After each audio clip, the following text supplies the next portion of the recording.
Before we begin, we want to let you know that this episode covers difficult and sensitive themes such as suicide, suicide prevention and mental health issues. Please take care of yourself and feel free to pause or reach out for support if you feel the need to. Okay. Something that we can't put our finger on, but there's something in our gut going, hang on a minute, I know something. Is there any... I don't know how many of you have been affected by suicide. I have. Around here who's been affected. Okay. Look at this. Yeah. Look at this. The entire room has been bereaved or affected by suicide. 7% of 17-year-olds have attempted to end their own life. So in that class of 30 There you go. kids, There you go. there's two of them there. There you go. Yeah.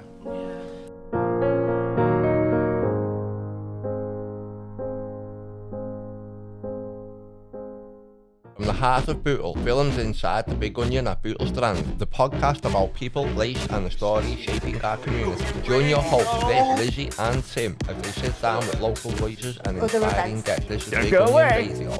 Hello everyone, welcome to Big Onion Radio. We're coming at you from the Strand again, and we're in the actual Big Onion again. The business centre's next door, back in the Big Onion.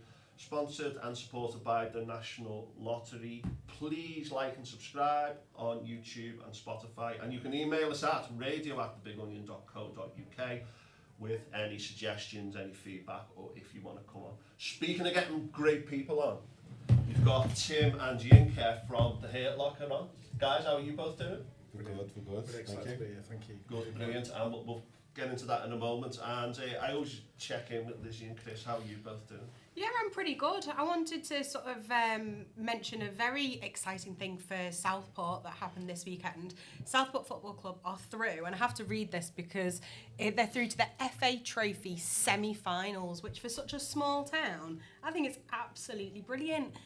Huge sellout sort of crowd down at the stadium. And amazing for just a local club, I think. I think it's definitely Very worth good. a mention. Well done. They're called the Sand. They're called the Sandgrounders. Up the Sandgrounders. Yeah, up the Sandgrounders. Yeah, I had a bit of a sporting weekend as well. Well, I went to watch second division rugby up in Fylde, and as I was saying before, I was delighted to get in on my old age pensioner ticket. So I saved myself a couple of quid there. Sadly, my mate's son's team didn't win. They came second, but it was a good old game, and we celebrated with a couple of Guinnesses. So there you go. A good weekend. Sounds good. I had a good weekend of sport as well. Football Saturday morning, rugby Sunday morning with my lads, but I like to do the coaching with them because it keeps you fit and healthy. It helps with my well-being and mental health, exercising in the morning. We're going to get into that right now. Now, my name's Tim. We've got our first Tim guest on today. Tim, how are you? I'm good. Thanks. And Yinka, how are you? I'm good. Now, I got a bit starstruck when I saw Yinka before because the Hurt Locker podcast, someone told me about this about 8 weeks ago and said you should get them onto Big Onion Radio. They really fit in with your values. And I subscribed to the podcast. I've been listening to it ever since. Very high quality, very genuine.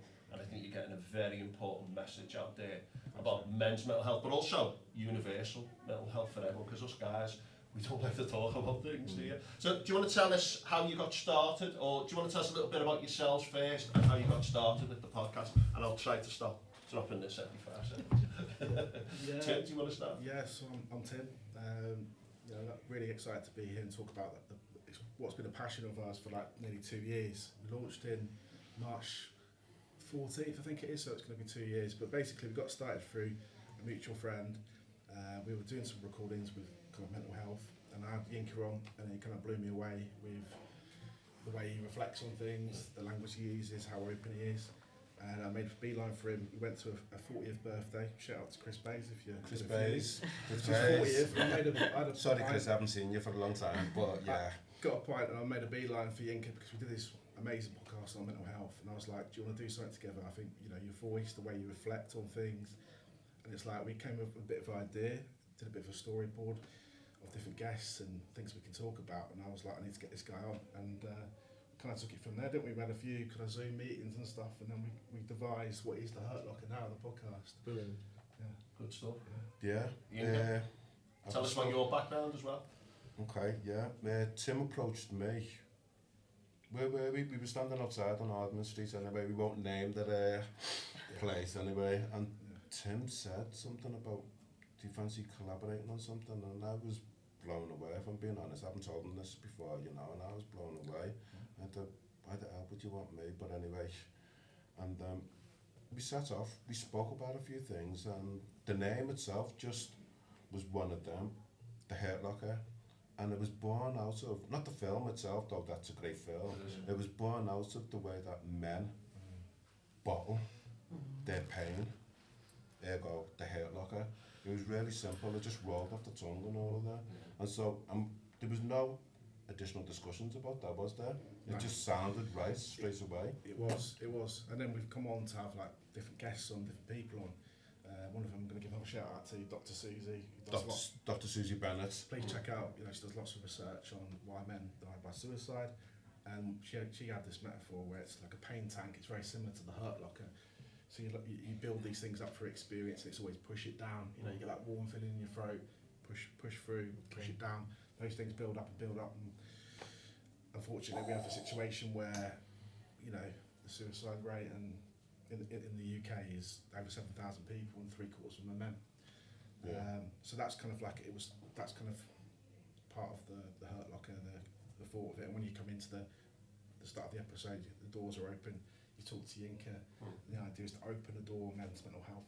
I know it's time for honest, open conversations where it's just honesty and everything gets left, or bravado and all that kind of stuff gets left. It's just a conversation with Yinka. It's a real genuine feel to the podcast as well.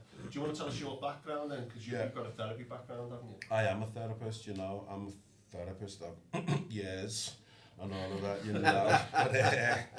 But what I've done over time is blended that. Yeah. So I incorporate quite a lot of training. I do work with Suicide Bereavement UK. There's Chasing the Stigma that you'll know of. There's Child Bereavement UK that you know of. So I'm really fortunate to be able to incorporate those learnings and those opportunities to add value to what we do in terms of the Hurt Locker itself. Yeah. Because you've got that kind of question and approach to things. Do you have a particular approach to therapy, like no. CBT, or is it open? Oh, it's person-centred. It's very much a humanistic approach, And I'll always say this, you're the experts of you.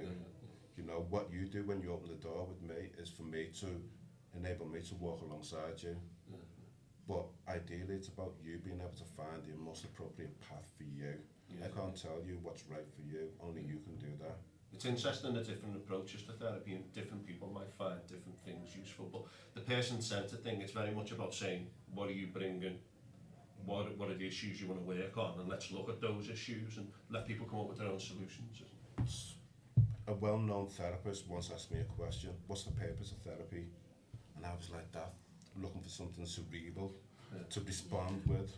And he just said it simply, the purpose of therapy is change. Yeah. That's it. Change from where you're at now to where you want to go to.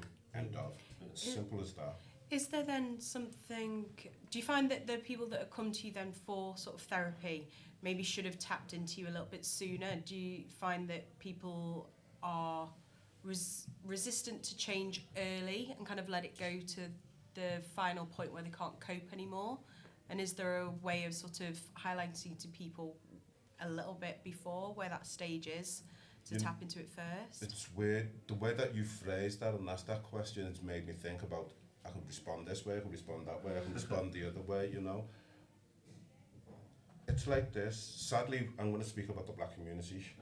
Okay, because of their suspicions in terms of mental health support, etc., etc. There's a resistance to reach out for support until it reaches crisis point. Okay, that's one thing. If you're the puncher, you'd go and sort it out, wouldn't you? Straight away. Sadly, for some people, metaphorically, they wait until the wheels nearly falling off before they reach out for support, and they'll just continue and try and survive before it reaches crisis point.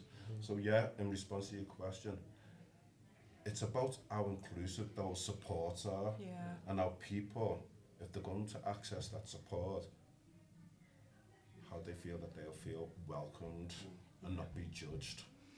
Does that answer your question? Yeah, it does. I suppose it leads into another one that I sort of is formulating. Have you then noticed that people are starting to come to you then with either falsehoods that they've looked at online, or they've started to deal with sort of what they think is the right way. So getting like a dopamine hit or another high from scrolling or doing something else to try and solve the problem, almost hiding away from it, receiving little snippets of information and making up a totally different picture to what an actual therapist would be able to support with? I mean, that's a good question. It's a big question, and you know, everybody knows what's right for them, but they've got to find the right path, as it were. You know, there's loads of therapists who are out there, you know, and a lot of them do a lot of good work, and I'm not going to knock that. Yeah. But it's about what glove fits you, what's right for you. Fish and chips. Fish, yeah, Go thank on, you. I wanna- Thank you. Okay. Okay, so I always ask clients or potential clients, do you like fish and chips? And they'll look at me like that. Where's you going with that one? The thing is this, if you went to the chippy and the fish was no good on a Monday, would you go back there on a Tuesday? Yeah. And same with therapists. It's about what feels right for you, you know. You wouldn't go back if that doesn't taste good. I was no, going I to agree. ask, that's a really interesting one as well, because if, and we, you know, you guys focus not exclusively on men, but if men make that first step, which is probably the toughest one for them to make, and the fish isn't any good on a Monday, right? How hard is it then for them to go and search something else out?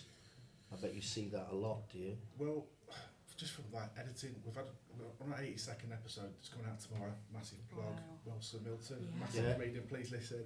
No, but seriously, we've had a lot of guests, and we talk like before recordings and after. We had a fascinating chat before this one, and it always strikes us when we've had guests who've been at a therapy experience, and we've had a lot of guests that have come on and said, well, but I would say 5 or 6 spring to mind where they've gone, do you know what, when I went and reached out, it was terrible. They've gone online or they've looked at someone's picture, they think whether it's a man or whether it's a woman is a big factor, how old you are, and some of them have had negative experiences or therapy, but like Yinka says, it's very much about finding the one that's right, and the kind of, I've got an issue, nothing changes if nothing changes. Trying different people, different styles. We talked about CBT, we talked about person-centred.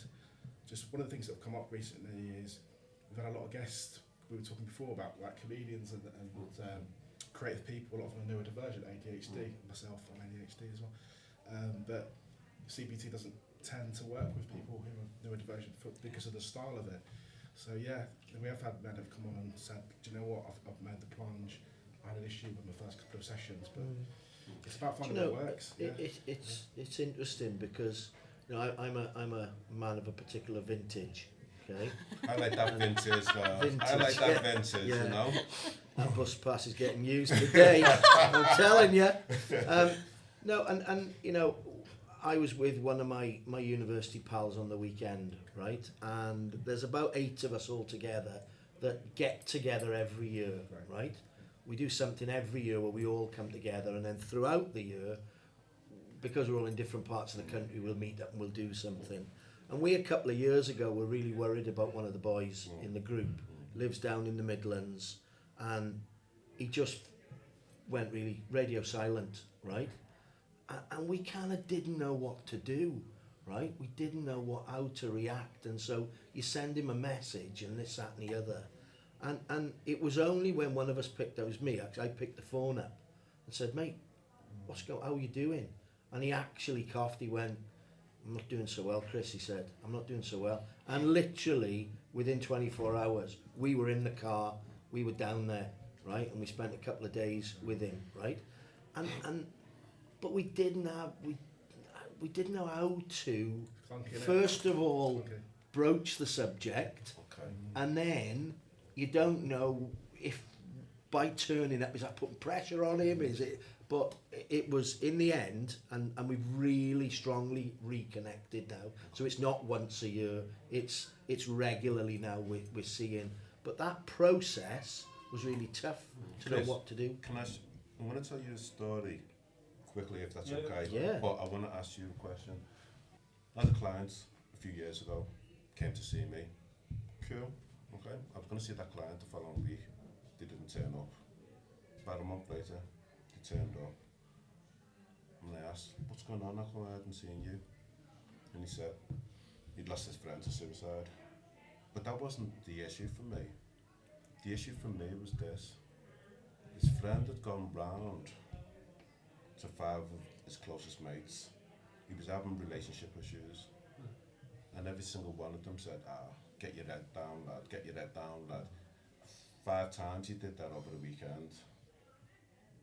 5 times he was kind of knocked back and he died that weekend. And the thing is for me is that he was reaching out in his own way. Yeah. How was it for you to reach in? Why was it difficult to reach in? See, we've been friends for over 40 years, right?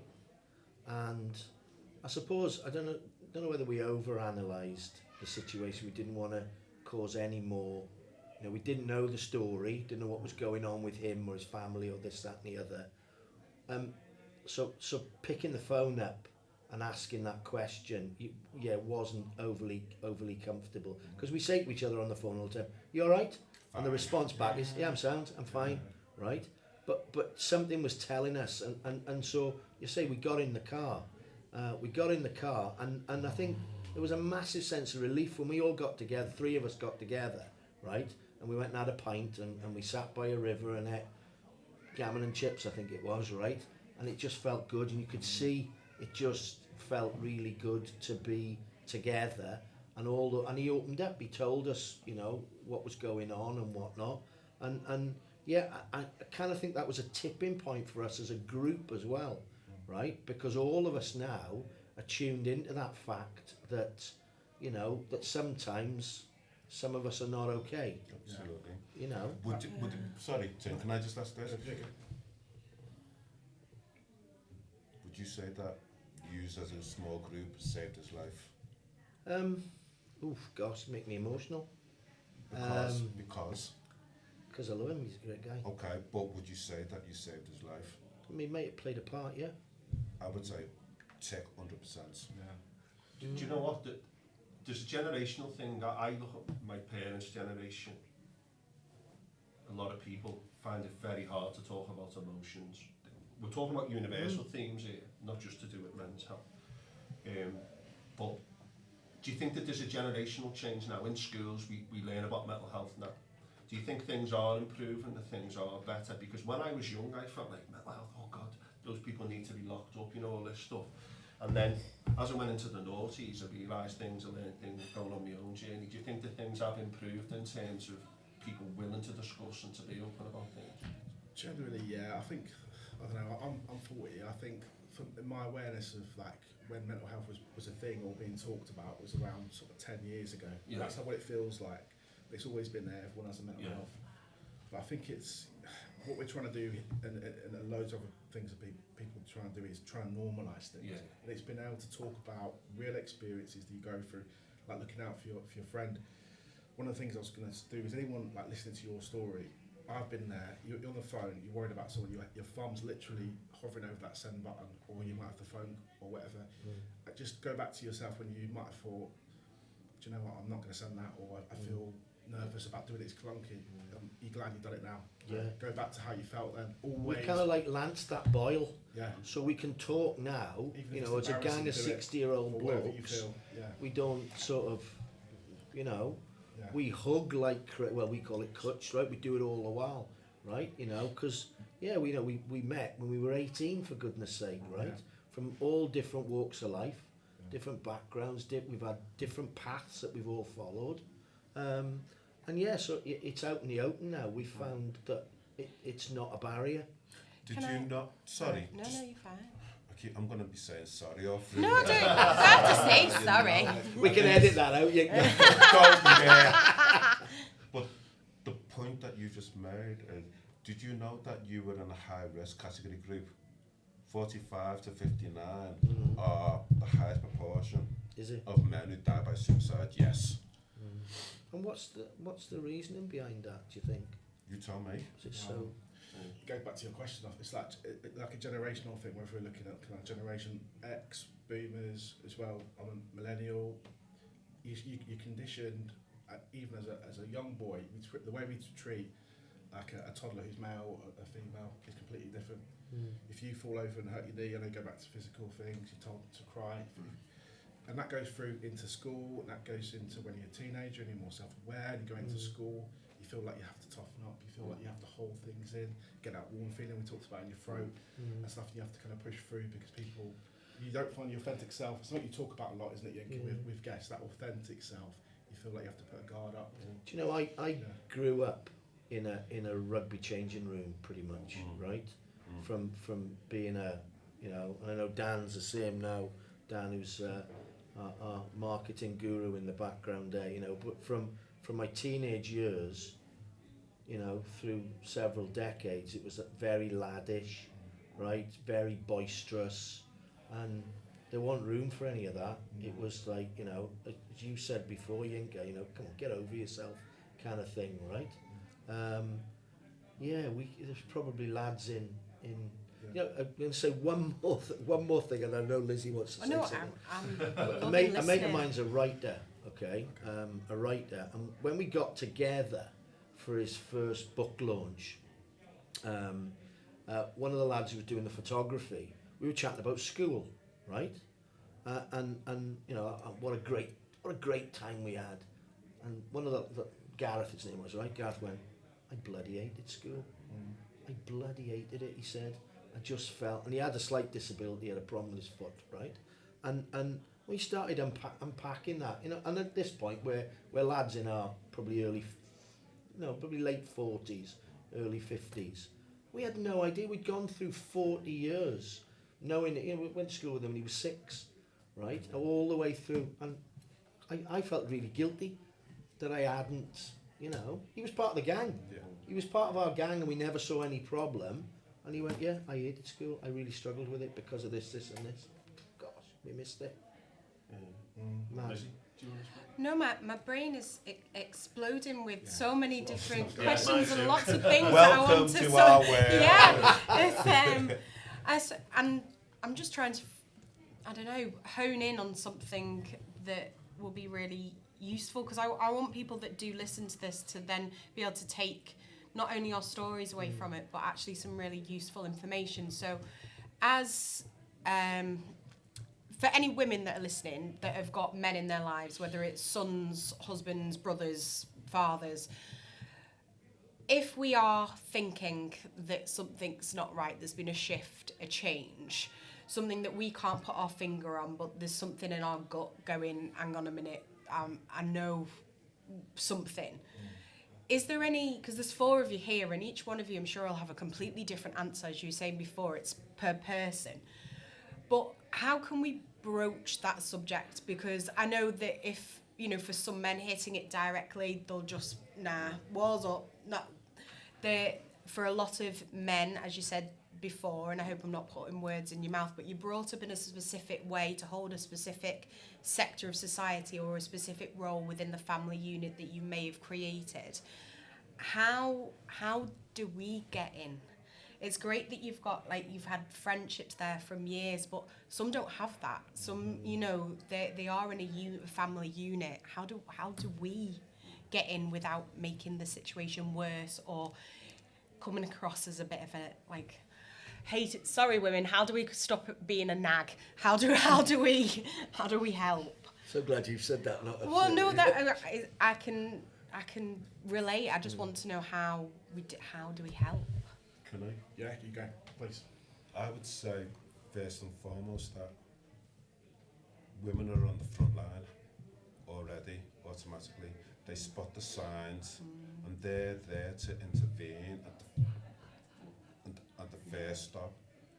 It's whether or not us guys are receptive to that caring. It's not nagging, it's caring, it's concern. And that, you know, it's whether or not we can hear that somebody who loves us, who's invested in us, we can hear what they're saying, and we can internalise and reflect what they've said to us, you know, because they'll have noticed a change. So I would say that women are always there. It's just how receptive are we as guys. And Tim mentioned something about the normalisation. I think you mentioned normalisation and all that. We're of a vintage, okay? Remember when they used to show the adverts on TV about the big C. They'd never say the word cancer as if it was a contagion. And now, every day, what do you see? You see Macmillan's adverts, tea and coffee mornings and all that. See the normalisation of talking about cancer. That's where we need to go with mental health and suicide. And we've still got a long way to go.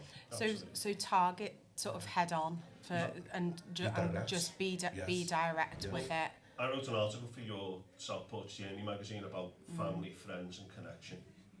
That is the key thing that makes people happy, connection with family and friends. We've spoken about loneliness over Christmas and stuff on this podcast, and about people not always reaching out and talking to people. I think most importantly for me is having people who are there and you being there for people with no judgment. And also, I read a book a couple of years ago, my lad's 6, and it's called The Book You Wish Your Parents Had Read and You'll Be Glad That You Did, or something like that. And in it says normalise emotions and the processing of emotions. So there's some really good tips in there, like to say to someone, oh, it's okay to feel upset and it's okay to feel bothered, let's talk about it. And to get those things out front, I think, is the key thing, to have those debates and discussions, and also to just reach out. Would urge everyone to reach out, and also for other people to reach in and check in and go with your gut feelings sometimes. If you do that, you'll be halfway there, I think, to trying to help people. And sometimes, I read a good book about people who were dying at terminal illnesses, and there was a guy in, I forget where it was in the States somewhere, and this guy went to sit next to the bed of this guy who was dying. And the guy said, I don't want to speak to you. And he sat there for 2 days. And okay, that's a privilege to be able to do it. And then eventually the guy said, you're not going away, and he went, no, I'm here for you. And then he started to open up. And it's a really powerful book. Is it Frank, someone from the States, about what people go through towards the end of their lives and how hardened people can be. It's a beautiful book, but open up, be there for other people, encourage connection, and reach out, and also reach in. I wanted to sort of touch on the points and the stories that you talked about before. I think I can relate a lot to not knowing who to reach out to. I think a lot of the time and this is I think more maybe women specific than men, even though I do think it will probably cross over to both. You've created the life that you wanted, the person that you are, you're the life and soul of the party, you're the person in the family that gets everybody through, you're the person that walks into work and you're known as the smiley one, the one that, you know, asks everyone how they are. And what you said before, like, hi, how are you? Oh, I'm great weekend, it was brilliant. And yet, really, things aren't okay. They're not. You're either moseying on, there's bad stuff happen, your family life stuff, but you've never actually told anyone about this because you've created what I believe, and this is a very personal opinion, society wants you to be. Society wants you to be exceeding. Society wants you to be living your best life ever. It's on my phone. I'm being shown every day. You're meant to be living this high-flying life, succeed in promotion every week.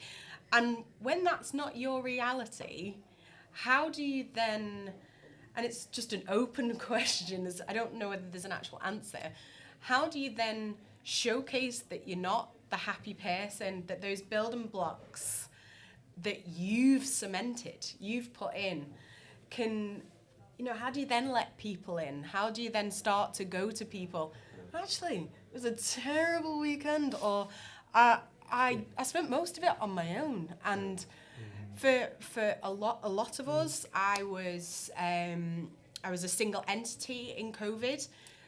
I didn't have a hug for like 2 years. Like, come on, I need human connect. Stuff's bad, and I think it's been quite. COVID's brought up now like it was something that happened 100 years ago.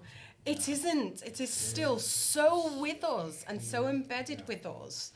And I think the fact that we're not addressing it in the mainstream all of the time, we are still talking about it underneath and it's bubbling away. And I don't really have a question. I suppose it was just more of like, actually, it resonates with me because... So, can I ask you a question? Just to what you've said. Do you feel like you've got all this stuff that's pent up, you want to talk, you want that hug, you want a connection? Do you feel like I feel sometimes within British society, you need permission. Yeah. So it's like a key. He has keys. He can open doors, but you need like permission to that whether it's a bit of language, or whether it's a gesture by someone to almost kind of like open up. And that's something we come across a bit, isn't it? That permission to do it. So I saw something amazing like a few months ago. I was at a wake, obviously really sad, and that woman came up to one of the brothers or something in the last and went, "How are you doing?" And then when the person goes, "Oh, I'm fine," you always do it like, but you can't be, can you? Because all this is going on. And that was what gave them permission to go, "Oh, no one said that to me." And that it kind of opened the door, and then they had the chat, or they went to the person who was the male, because they were looking after being stoic for the female, because we're forced to think like that, or you know, I have to go up and give her a hug and say I'm really sorry, but the guy was at the back, you know, sorting some food out with her. So that, do you feel like you have to have like almost permission sometimes? I think so. I mean, I was working in a school at the time. We put sort of into place. I think we listened to it all on a Mel Robbins podcast about the follow-up questions. So when you're walking down the corridor, like, how are you? Oh, I'm fine. And then asking again.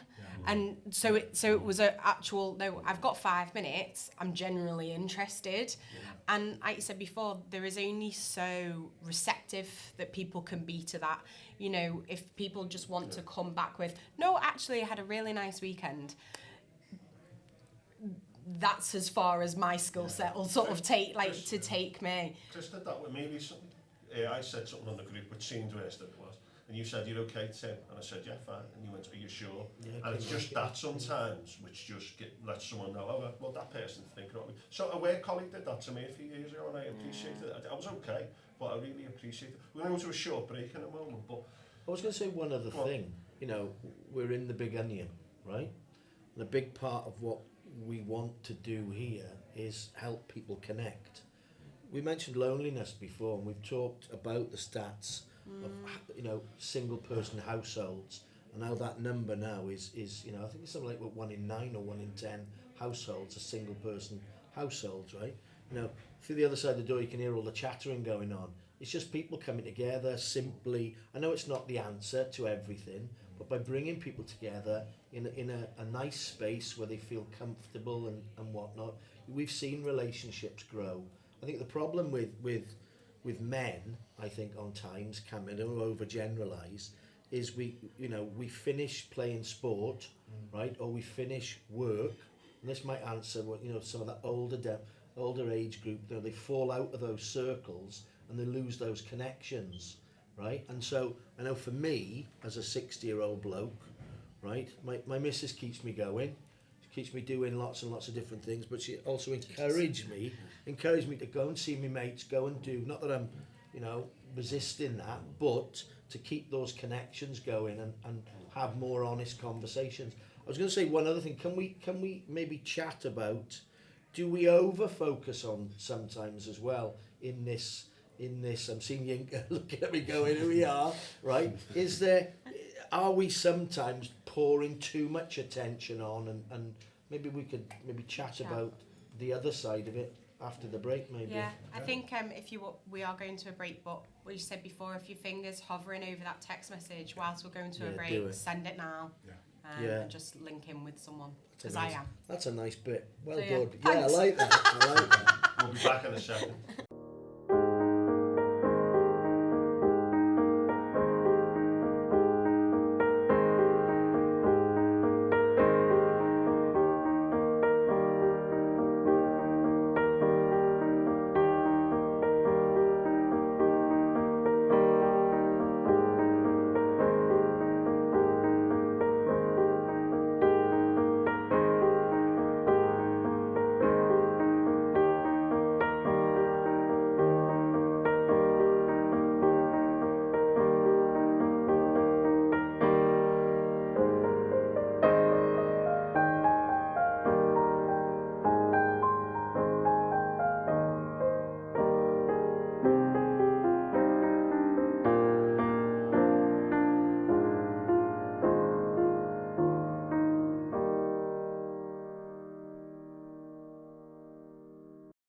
Hi everyone, welcome back to part 2. Can I just say the conversations we've had before this podcast, during it and off camera, have been absolutely amazing, and we've really formed a connection with these two legends already. So it's such an honour to have you on. It is. Now, we're going to talk about something a little bit. It shouldn't be something that people don't like to talk about. We want to get these things into the open. We're going to talk about suicide and suicide prevention. And I just want to say before we start, from my understanding, that people can sometimes think about suicide and go through little spells where they're feeling down, and that if it happens for longer than 2 weeks, you should go and seek help. But my understanding is if you are actually planning it, you need to get help straight away. And that's just something I want to say up front now, if that's right. And then we'll come back to some of the things we can do to help people in a moment. But Yinka, in recent podcasts, suicide prevention's a big topic for you and for the Hurt Locker. You've told some shocking statistics about suicide prevention. Do you want to talk to us about that, and then a few other people can chip in? I was just going to respond, Tim, to your question there, and I've just paused now because something's just come into my head, as it always does. Okay,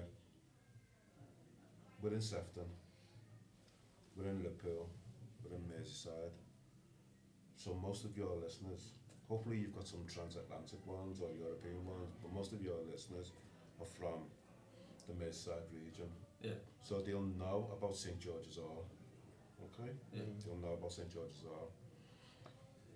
I used to work for a national organisation called Papyrus. Okay? We did a campaign, I think it was April 2019. And what it was 226 pairs of shoes on the steps of St George's Hall. And those 226 pairs of shoes represented the 226 young people between the ages of 10 and 18 that died by suicide in 1 year. In the Merseyside, Liverpool area? UK. UK. That's your entire year group gone like that. Okay? 226 pairs of shoes. The issue for me is not the sadness that 226 young people had died. The issue for me is this.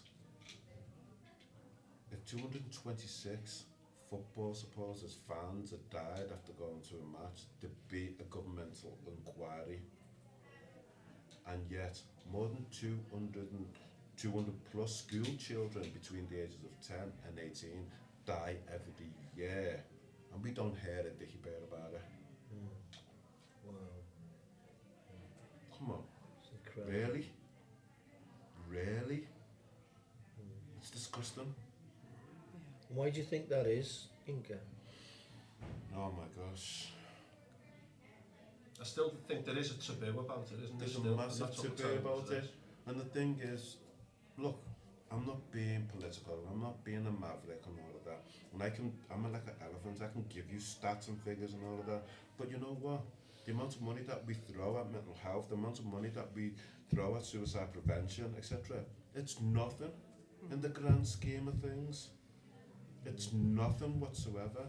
We should be throwing billions at suicide prevention in this country. Forget about globally, but just in this country alone, and yet we're not doing that. That tells you, for me, what is the value of each life. What's the cost of financial cost of suicide? Okay, so they say that the financial cost of suicide for one person is 1.67 million for one person. Okay?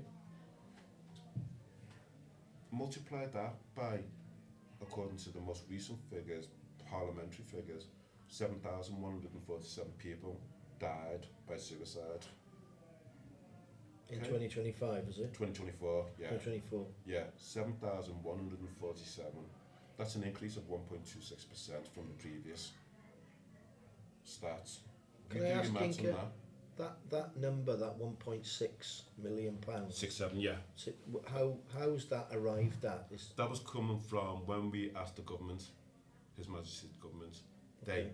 gave us those figures. But those figures are arrived at in terms of costs, hospitals, Administration. coroners, administration, etc., etc. People having to move from one property to another because people can't afford to live in the house because the person who's died by suicide was probably the main, blah, blah, blah. People having to access benefits, all of those things. Yeah. People having to take time off work. Yeah. There's, Therapy afterwards. you know, therapy afterwards, Wow. all manner of things. And yet we're not taking it seriously. You know, we're not taking it seriously. Now, there was another shocking statistic which you shared recently about the number of people who weren't even known to mental health services. Okay. Do you want to tell us about that? Yeah, it's simple as this. 3/4 of people who die by suicide, 3/4 are not known to mental health services in the last 12-month period. So anybody who's died, of that 7,147 people who have died, approximately 5,200 were not known to mental health services in the preceding 12 months. Wow. So these are people who are bottling it up. And These are people who are bottling it up. These are people who feel personally that there's nobody there to support them. There's nobody there to understand them. Yeah. These are people who are suffering in silence. They need the most help. And can, Need can them I as ask well. those over 7,000 people, you know, that's 7,000 odd families as well. You know, it's like Yeah. you toss the pebble in the still pond, and the ripples, the number of people that are affected by those individual deaths. Let me just dive in and give you a stat now. Yeah. I don't know how many of you have been affected by suicide. Yeah. I have. Around here who's been affected. Okay. Well, Look at this. yeah. Look at this. The entire room has been bereaved or affected by suicide. Okay, well, do you know that we're all connected? Do you know that we're all part of a high risk group of 80 to 300% higher than the general population to in turn go out and die by suicide? Because we've experienced. Because we've been impacted by it. Okay? Yeah, just quickly, when you sort of cut you up, when you were saying about, you know, texting a friend, say you've had that news that a friend of a friend or work colleague has had that, you know, they've been bereaved or affected, that's just let that sink in 80 to 300%. And then we might be wanting to send that text message or thinking of sending that message or sending a card or just act, and you know, it's just enough consideration now, isn't it? It's just, We know that when you've been bereaved and are affected, and think about the milestones of the loss of a loved one. You've got to go through just 1 year. Just take 1 year after somebody's died by suicide, the impact on you or family members or friends. Then the proportion of those people in that first year who will actively go and attempt suicide. It's Wow. massive. So Yeah. somber. I think we've established, if looking at people who are struggling, or if you know someone who is, reach out, but also reach in. Any doubt, send a text message. You okay? How's it going? Is everything all right? You don't seem to be yourself recently. Yeah. Those kinds of questions. Being someone who can be approached. He's someone who I can approach, or she's someone who I can approach. Being that kind of person, normalising it. I think that's a big part of this, isn't it? But Can I throw onto that? This is crucial and critical. This is the platform for us to have these honest conversations, okay? Reach in, you say, etc. It's important, it's paramount that your friend, you know what, I've noticed that we haven't seen each other for a few weeks. I've noticed X, Y, and Z about you. Can I ask you, have you been experiencing thoughts of suicide? Ask the question. Put it on the table, yeah. It's either a yes or no response. right.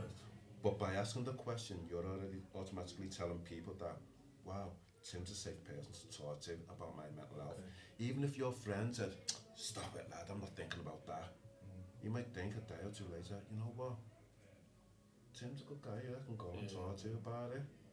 It's an opportunity. So we need to talk directly about suicide. We need to. Okay? Don't say anything like, you're not having dark thoughts, or you're not thinking of doing something silly. Put that, kibosh that, that's nonsense. Let's be specific.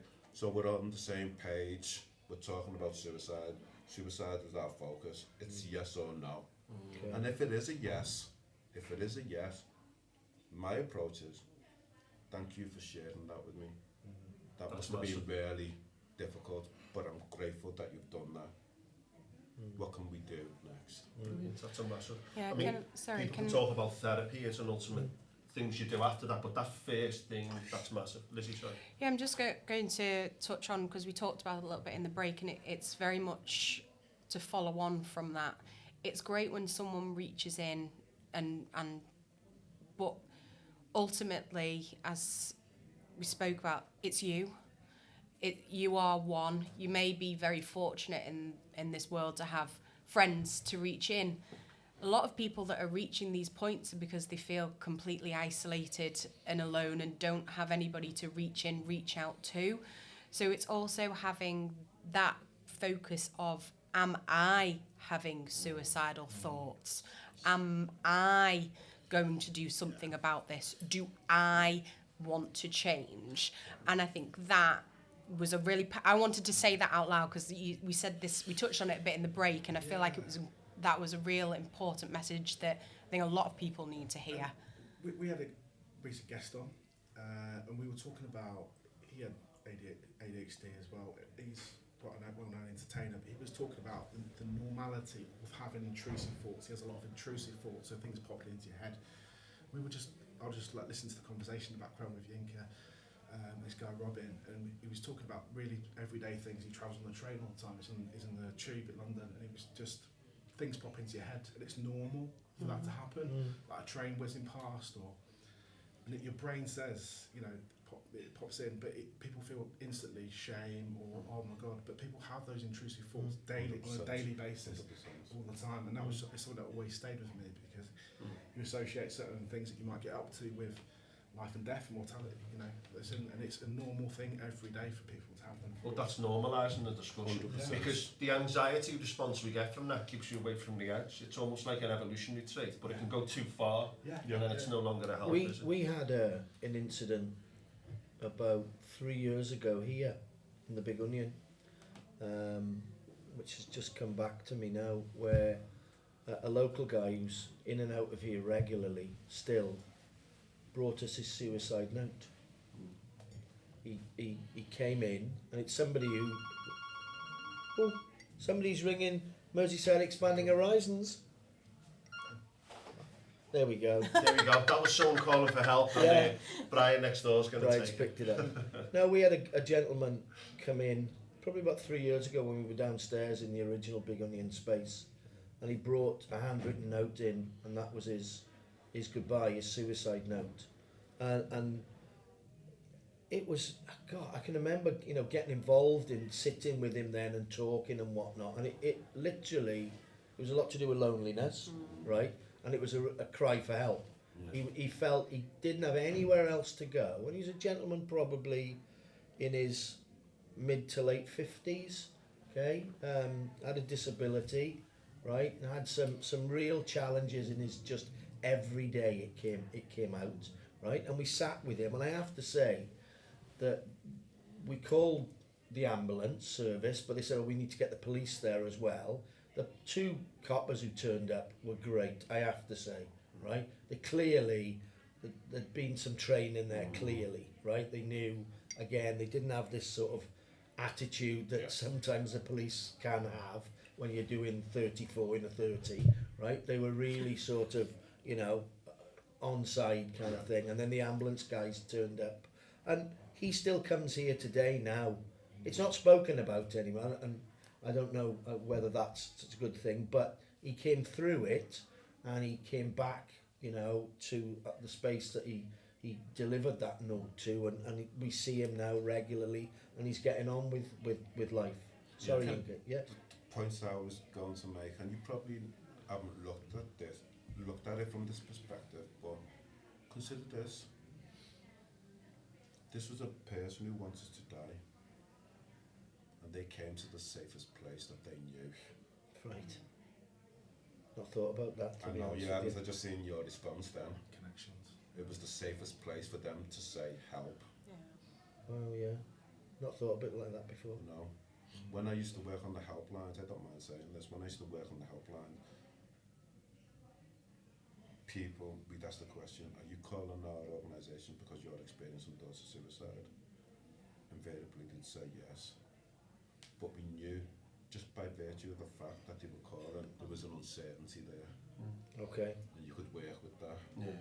Yeah. Scaffold there. Okay.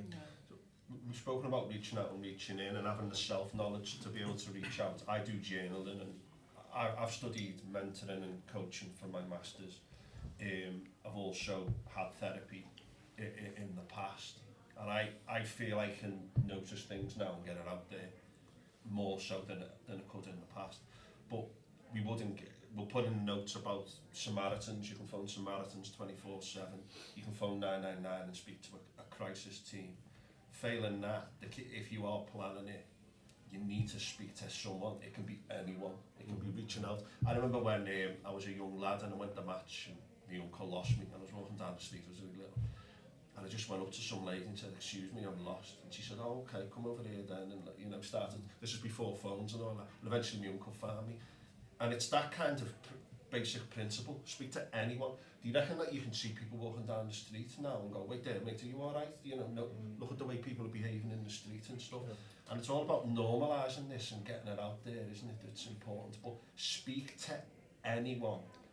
If you feel that you can't call people or certain people, find people who you can speak to. But if you can't at that time or whatever, speak to anyone. On that then, lads, is there any other numbers that we should put up on the notes for people? First one that springs to mind is Hub of Hope. Hub of Hope. Hub of Hub of Hope is an app that you can download. It's developed by Jake Mills and Chasing the Stigma team, who are based in Waterloo. Okay, and Hub of Hope is the largest mental health directory in the UK. Wow. Okay, it's got almost 15,000 organisations on there, and it's geotagged so that it doesn't matter where you are in the country. If you put your postcode in, it will give you in a specific radius what support services are there. That's a brilliant piece of information, lads. That's another one. Another one is Papyrus. Papyrus or Hopeline 24/7. So they're a 24-hour suicide prevention support for people under the age of 35 primarily. Their telephone number is 0800 068 4141. That's 0800 068 4141. And I'm going to add, I did work for that organisation and I loved it, and it was probably one of the most humbling roles that I've ever done in my life. But what's so sad is that not gun and knife crime, not road traffic accidents, but suicide is the biggest killer of young people under the age of 35. And is that growing? We've seen an increase in that as well. Between like a young person going up to 18, what's the percentage of them? Oh gosh. So there was a report that came out, the Guardian newspaper, in October 2023, it came out of a report which said that 7% of 17-year-olds have attempted to end their own life. 7% of 17-year-olds have attempted to end their own life. Think about that. Yeah. Think about that. And then think about if you're a student going to university or going to college. That's 1 in 14. Yeah. 1 in 4. So in that class of 30 there you go. kids, there you go. There you go. There's 2 of them there. There you go. Yeah. Do you know what? And yet, I'm going to just throw in, we're not having those honest conversations. Let's have them. Yeah.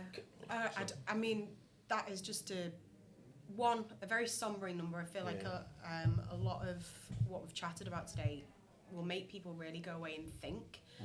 There isn't, I don't believe there is one answer to any of this in terms of prevention straight off the bat. But from your experience, because you've chatted to an awful lot of people, are you able to even name sort of maybe 1, 2 or 3 changes over the last sort of 10, 15 years that you've noticed that have sort of pushed people more to suicide than not? Is there anything that you can really pinpoint? I think just generally like cost of living, politics. I I just think we're a lot more unkinder. Like you mentioned about social media and stuff, there's a lot of kind of being brought up with that, you know, comparisons to FIFA Joy, you know, people say that a lot, but what does that mean? People looking at what is Instagram life and what is real life. Yeah. But real life is hard. Real life is really hard. The cost of it, financially, those restrictions have got to play a part as well, haven't they? Just using that, did you call it the thief of joy? Comparison, yeah. I love that phraseology. Again, I'm fortunate to do some of the training that I do, etc.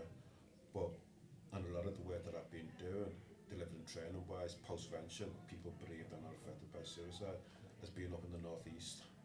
Okay, because we know that the northeast, Post-industrial decline in the northeast. all of that. So approximately 14 out of every 100,000 people die by suicide in the northeast. And that was an area, a region that was standing alone. Sadly, however, it's equivalent to the northwest now. Yeah, Okay. well, did I hear a while ago, a couple of years ago, that actually St Helens was the suicide capital of the UK? Well, yeah, I mean, Go on. what I've heard from listening to Yinka and a lot of people, because this comes up, is how much it changes all the time. So it was the northeast, then we had Ireland, and then we've had, now it's Wales, isn't it? Yeah, So mid Wales. We've had northwest, Mid-Wales. so now it's Wales. But those cluster areas, Yeah. predominantly the northeast and the northwest, and Right. mid Wales, and London is the lowest. Because people think automatically, Yeah. you know, 9 million Yeah. people, Greater London, 9 million people go, That's oh, it has to 7 be out. London. Yeah. That's 7 out of 100,000. Yeah. And I Okay. suppose, like you said before, those clusters will happen because of that statistic that you mentioned. If you've been affected by it, you're more likely then it kind of also has that knock-on effect Yeah. then The big of... thing is, as well is, like we've talked about the connection, the community, what you're doing here is brilliant, you know, connection. If those things, if youth centres have been shut down, because whatever government has shut them down, Yeah. if those labour clubs are closing down, those pubs are closing down because of the cost of living, where people go, that you spoke about that gentleman that came here because it was his one safe space. If you're one safe space, or maybe you've got one or two if you're lucky, it's been taken away or closed because of financial constraints. Do you know, Yeah, it's that's what a this is great for. point, right? And I want to ask a question about some positive in a minute. But shout out to those in power. I'm sorry, I'm going to get a little bit political now. I think the voluntary and community and faith sectors do an amazing job in our communities, right? And they are slowly being strangled, right? There are some incredible organisations across the Liverpool City region. And there's some amazing work that I know you guys will see, we see on a daily basis, doing some of those things to help support young people and older people alike as well. And I know it's something that really gets my goat on occasions, right? That, you know, some of those statistics you've thrown out, those people live in those neighbourhoods, and if they haven't got places, safe spaces where they can go, shame on you, shame on some of you. Yeah. I was going to, there was a bit of positive stuff. Go on, let's do the last little No. point then. There's obviously some, people come out the other end, right? And maybe it'd be great, because it's been an eye-opening debate so far, right? I've certainly took a lot from it, but and it's been, perhaps all about those really harsh, not to use the word negative side, right? But those harsh realities. People do come out the other end, don't they? Right? And there's some. Can you maybe focus on some of those brilliant things that have happened and people who have gone on to, help others and achieve and whatever. I don't mind. I don't mind a big shout out to Shirley and Dean up in the northeast, who they lost their son, Daniel, to suicide. Okay. The phraseology is called post-traumatic growth, but they set up a charity called If You Care, Share, and that covers all the northwest region. So, in the face of adversity, there can be strength, like the phoenix. Positivities can arise out of this. There's people who remain unnamed who are doing stuff as a result of. I'm go on. Yeah. I lost a dear friend to suicide. Yeah. It was never on my radar. Never ever. I lost a dear friend to suicide. I was angry, I cried, I was sad, etc. But you know what? And this isn't what I do, what we do. It's not a result of losing a friend, you know. We just do it because it makes sense. Yeah. Why wouldn't you? Yeah. Why wouldn't you? Can I give a shout out for one thing? Absolutely. We'll have to finish after this though, folks. Oh no. We could talk for 10, 12 hours here. We can have these boys back, And we can't want we? you back on. The connections you've made today, we've got a couple of little bits we want to do quickly, but it's been amazing. Go on, Yinka. Suicide Bereavement UK run an annual international conference, okay, which is looking at bereavements, post-pension. Usually it's in Manchester, but for the 15th year running, we're going to have it in the Titanic Hotel here in Liverpool. Okay, so that's going to be on Wednesday the 16th of September. Okay, so I would encourage people who've been bereaved, who've been affected, to go onto the website, find out more, and register their interest in that. And one more thing, the grief opera as well. You know what? Bloody hell. Okay, Just have to get away. this is somebody put me in touch with a guy who's got links to Bootle. His name's Nigel Lineker. He sadly lost his son to suicide as a result of his loss. He's a composer, and he's collaborated with some other musicians to develop the grief opera, which will be playing on the 9th of May in the Unitarian Church, Ullet Road, Liverpool. Okay. Okay, so that'll be 7 p.m. Well, just Google the grief opera.org. Well, what I'll do is, there's lots of stuff here which we'll put in the notes. We'll put your details in the notes for your excellent podcast, and we'll put stuff about the grief opera and the other convention that you mentioned. But I feel like we could talk for a lot longer here. And you've been absolutely amazing. Please check out the podcast. Hopefully you can stay for our little regular features, which we'll do in a minute. But I feel like I've got a lot of stuff I could speak to you about now. I'm sure everyone's the same. But this is a big issue. Let's get it out there. Let's normalise it. And it's okay not to be okay. And in many ways, if you're not affected by life, then there's probably something wrong with you. So it's okay not to be okay. So I just want to end this section with that. Thank you, lads. Thank you. Honestly, it's been an absolute pleasure to have you here. And I say, you've joined the Big Onion family now. We hope to see you here more often. Thank you. Do you want to do do you want to just stop recording, start recording for part 3, or just keep going? Okay, we'll keep going. We'll let that out. Now, we were going to do a health tip on work-life balance, but I think we've covered enough of health tips today. Well, we could speak for longer on that, of course. So I'll leave that. But when Michaela was on from Living Well Sefton, and when I spoke to Claire Marsh, she's going to be on soon, they talk a lot about the 5 ways to well-being, and I'm just going to throw that out there, and we'll put it in the notes and we'll come back to it. And number 1 is to connect. Number 2 is to be active. Number 3 is to take notice, to be mindful, to be grateful. Number 4 is to keep learning right through life. And number 5 is to give, which is what you said about that family who were affected by suicide, have set up something to give to others, and how important that is. And we'll come back to them. They're big things, which a lot of which we've already covered. But we're now going to enter our little usual sessions. So this is where hopefully it'll be Gets a a little bit bit competitive, lads. light-hearted. No, I was looking like I saw the eyes. Gets a bit competitive now. Okay. You know. Just a shout out to the Wild Cafe as a place which, I don't know if it's technically in Sefton or not. I just want to say that that's a nice place to visit, isn't it? Because they do things there. Do you want to mention that very briefly? The Wild Root Cafe. Wild Root Cafe. Yeah, it's I can't remember the road. It's on the way out of Southport. It's near the RSPCA. It's between Halsall and East Southport, isn't it? Yes, it is. It's an amazing little place. It's almost like a hub, a little vibe. It started off, I believe, as just a vegan cafe, and they're basically slowly but surely taking over the world. It's phenomenal food, but they do so much. There's a section for kids. They've got the Reform Pilates in the back. And they are slowly branching out to do sort of wellness markets. So yeah, it's definitely a place to sort of check out. It's very exciting that's grown from homegrown talent, which is great. I wanted to do a little shout out before we get competitive. Okay. Show my teeth now, show my teeth. Just a shout out to our Twilight Business Club. Oh yeah. I wanted to do so last Thursday of each month at Big Onion Southport. So last Thursday, 6:30, we did our second one last week, and it was rammed, wasn't it? It was. It busy. was rammed. It was full. It was wonderful. So good to connect with people. I think we had about 30 or so people there, many for the first time.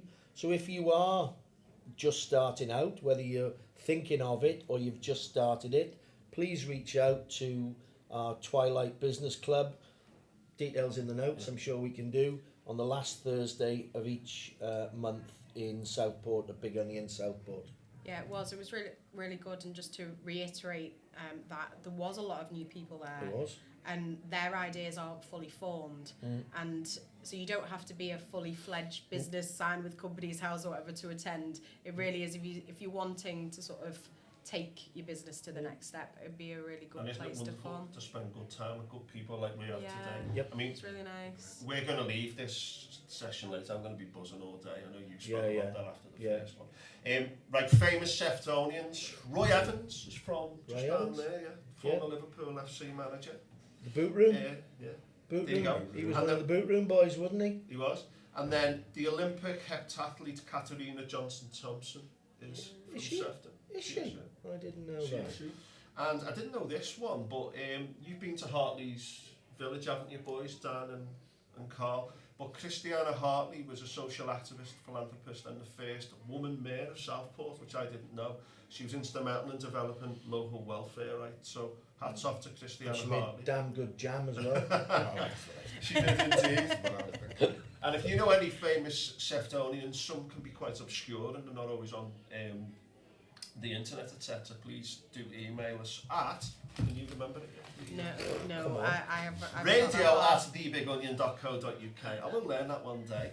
Right, we're going to go to true or false. It's 12:10 to Chris. Are you sure? Because there was a steward's inquiry, wasn't Yeah, there? someone fact checked this live. Okay. The smallest pub in the UK is open for debate as to what it is, Okay. but it wasn't definitive online. But I still get the point.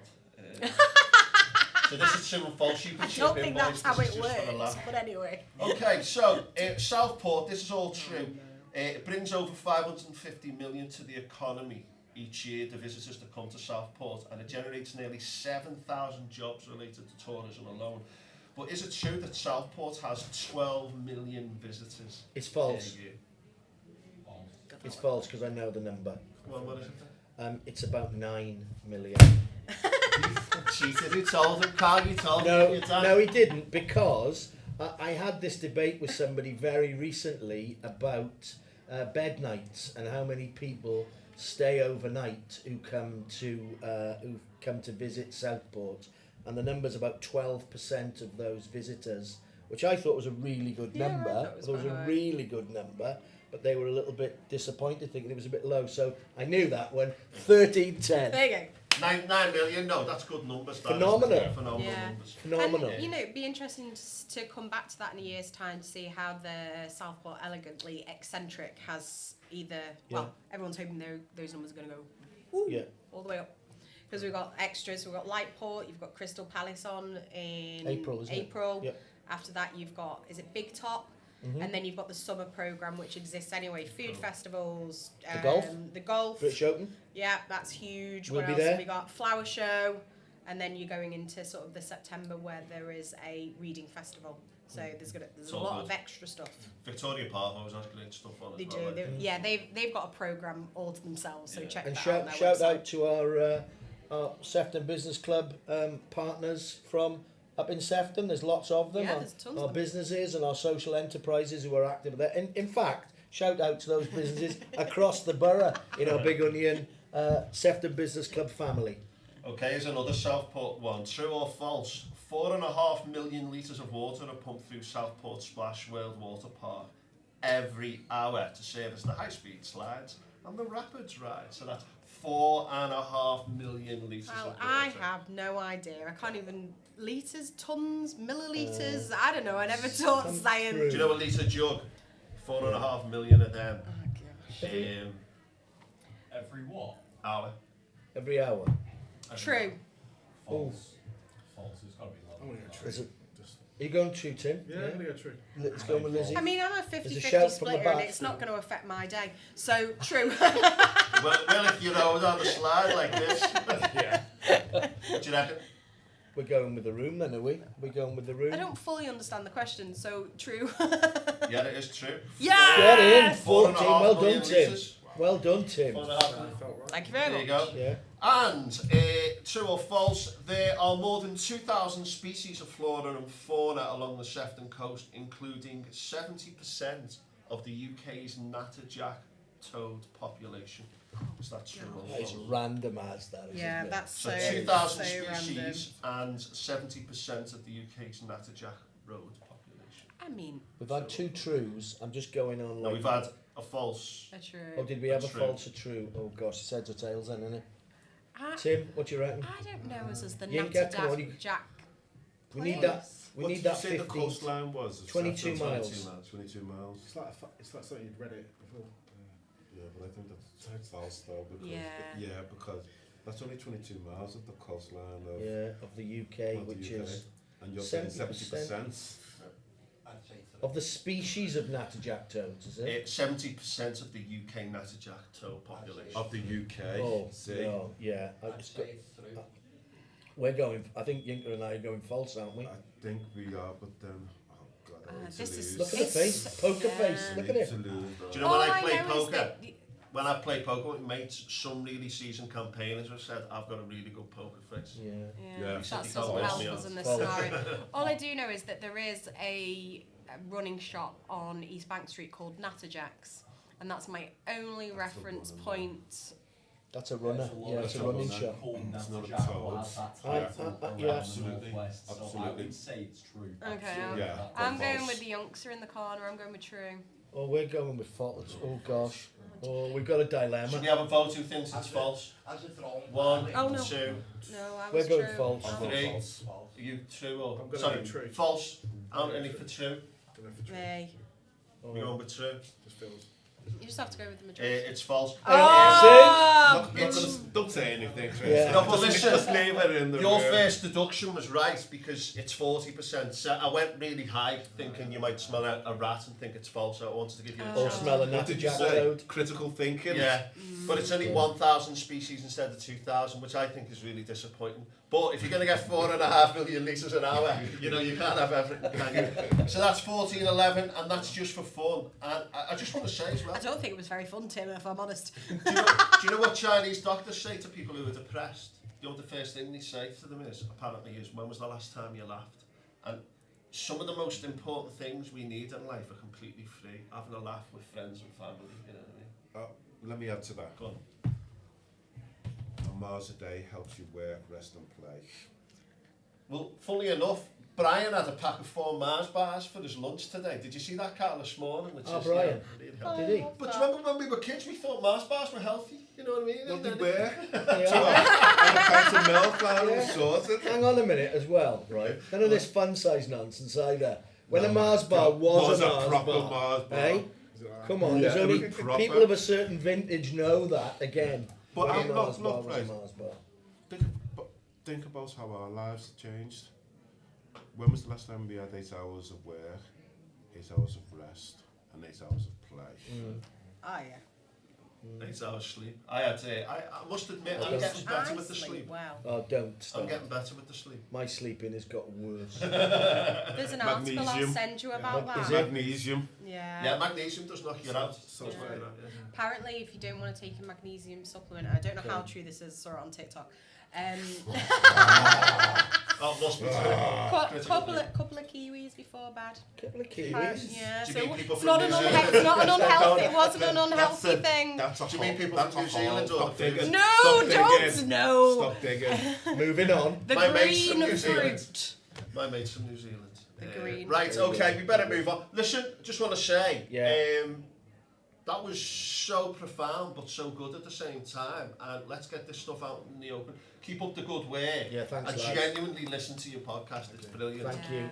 And listen to the all the information we've shared today. We'll share some in the notes, but look out for each other, your neighbours, your sisters, your brothers, and all in between. But it's been a real honour to have you on today. Yeah. Thanks. You know what? It's been a pleasure to be here, to talk to you all. It's been a real great pleasure. But I'm going to have to say thank you to this man here, because he's the truffle hunter. He is. He's the one who does the graft. He does it genuinely. And every time I say to him, Tim, thank you for that. Thank you for that. He's just like, he's blushing now. But I mean, much time before we never have this much time. No. Everything's just all online, and he does blind and work behind the scenes. Well done, And he mate. always says, "Oh, this is Yinka's." It's not.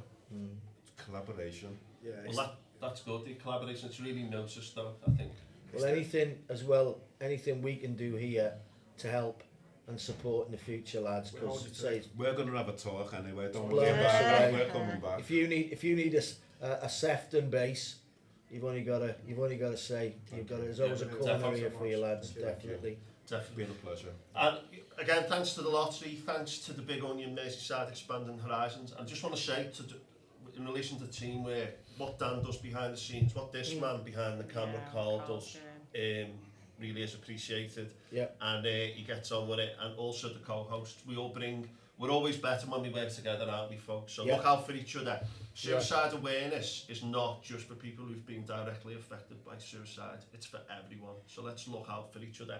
And, let's enjoy our lives, folks, and make the most of it. But I'm going to be buzzing all day with the connections we make great. today. So Nice one. Thank you. Thank you. Right, folks, thank you for checking in. Please email us on radio@thebigonion.co.uk. Please like and subscribe. You make this more successful. You Let's get this grow our message listenership and to our more people. watchership. And thanks for giving us your time. This is Big Onion Radio. See you soon.